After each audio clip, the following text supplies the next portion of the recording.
Subscribe कीजिए बिहारी खाना channel को और घंटी के बटन को दबाइए मेरे लेटेस्ट वीडियो सबसे पहले देखने के लिए। नमस्कार दोस्तों, बिहारी खाना चैनल में आपका एक बार फिर से स्वागत है और आज मैं फिर एक न्यू रेसिपी लेके आई हूँ। तो आज मैं बनाऊंगी बहुत ही परफेक्ट तरीके से आप इसे बना सकते हैं आलू का परांठा, जो कि हम सभी को बहुत पसंद आता है। ठंड हो या गर्मी का मौसम हो, जब भी आप चाहें इसे फटाफट बना सकते हैं। आप बच्चों को लंच में दे सकते हैं, ट्रैवल करने में ले सकते हैं। तो सबसे पहले मैंने यहाँ पे 4 आलूओं को उबाल करके अच्छे से मैश कर लिया है। साथ ही मैं यहाँ पे डाल दूँगी लाल मिर्च पाउडर। अपने टेस्ट के अकॉर्डिंग लाल मिर्च पाउडर डाल लें और हल्दी पाउडर 1/4 टेबल स्पून, बहुत कम डालेंगे। और साथ ही हम डालेंगे इसमें नमक स्वाद अनुसार, नमक डाल लें स्वाद अनुसार। इसके साथ ही मैं इसमें हरी मिर्ची कट किया हुआ 2 डाल रही हूँ। तो अपने अकॉर्डिंग आप तीखा कम या ज़्यादा रख सकते हैं। साथ ही यहाँ पे बारीक कट किया हुआ 1 अनियन ले लिया है और साथ ही हम इसमें डाल लेंगे धनिया पत्ता। इन सभी को हमें अच्छे से मिलाना है। और साथ ही मैं इसमें डाल लूँगी लहसुन बारीक कट किया हुआ, आप चाहे तो इसे पीस करके भी डाल सकते हैं। और अदरक और लहसुन और हरी मिर्ची, इन सब का पेस्ट भी डाल सकते हैं। कई बार परांठों में ये रहता है कि बनाने से फटाफट नहीं बन पाता है या टूट जाता है। तो अब इन सभी को हम इस आलू के मिक्सचर में अच्छे से मिला लेंगे। तो आज मैं उसी मेथड से बताऊंगी किस तरह से आपके आलू का परांठा एकदम परफेक्ट बने। तो इस तरह से पूरे सामग्री को एक साथ मिला लें। और अब हमें इसका सीक्रेट है ताकि आपका परांठा अच्छा बने। तो हमें क्या करना है, आलू का इस तरह से बॉल्स बना लेना है और उसके बाद परांठे में हम स्टफ़ करेंगे। तो ये देखिए फ्रेंड, हमने चपातियों की तरह ही डो लगा करके तैयार कर लिया है। अब इसे हम ढक करके 15 मिनट के लिए रख देंगे। उसके बाद परांठा बनाना स्टार्ट करेंगे। पेड़ा लेकर के सूखा आटा लगा लिया है, इसे हम बेल लेंगे।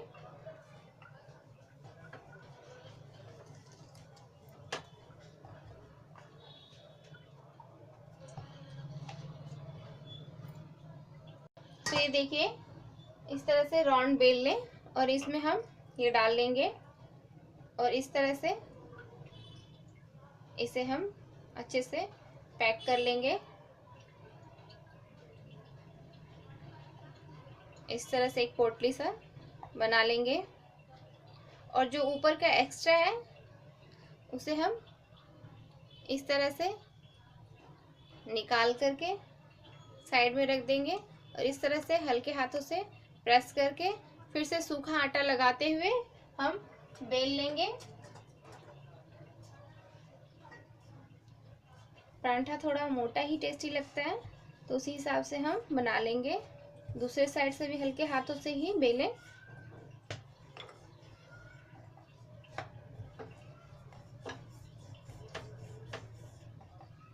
ये परांठा जितना स्टफ डालते हैं उतना ही टेस्टी लगता है। कई लोगों को परांठा फटने लगता है, तो इस मेथड से आप लोग परांठा बनाएं, बहुत ही अच्छा बनेगा फ्रेंड्स। तो ये देखिए बन करके ये बिल करके तैयार है। अब मैं इसे तवे पे डाल करके सेक लूँगी और इसी तरह से हम सारे परांठे को बेल लेंगे। देखिए मैं दूसरा भी इसी तरह से बना लूँगी। इसमें बॉल्स डाला, बॉल्स मैंने सारे ही पहले बना लिए थे और इस तरह से इसे कवर कर लेंगे और फिर एक पोटली से अच्छे से इस तरह से बनाते हुए। साथ ही हमें तवे पे भी ध्यान रखना है। तो ये एक साइड से पक चुका है, तो मैं इसे पलट लूँगी और इसका भी एक्स्ट्रा पार्ट निकाल देंगे। तो ये देखिए हमारे परांठा सेक करके तैयार है।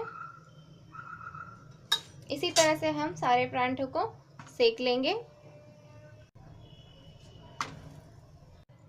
तो ये भी एक साइड से पक चुका है,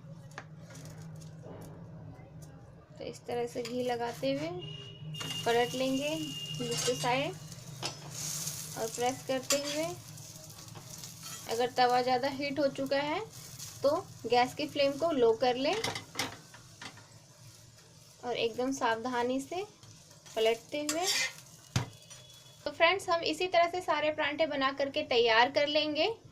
अगर आपको मेरी ये रेसिपी अच्छी लगे तो मेरी वीडियो को लाइक कीजिए। मेरे चैनल को अभी तक अगर आपने सब्सक्राइब ना किया हो तो मेरे चैनल को सब्सक्राइब कीजिए और अपने फ्रेंड्स और फैमिली में ज़रूर शेयर करें। फ्रेंड्स मेरे लिट्टी चोखा वाले वीडियो में भी काफ़ी अच्छे व्यूज़ हुए हैं, मिलियंस व्यूज़ पहुंच चुके हैं। अगर आप चाहें तो ठंड का मौसम है, वो वीडियो भी आप देख सकते हैं, मैं लिंक डिस्क्रिप्शन बॉक्स में डाल दूँगी। तो फ्रेंड्स इसी तरह से आप मेरे वीडियोस को देखते रहे। Thank you for watching.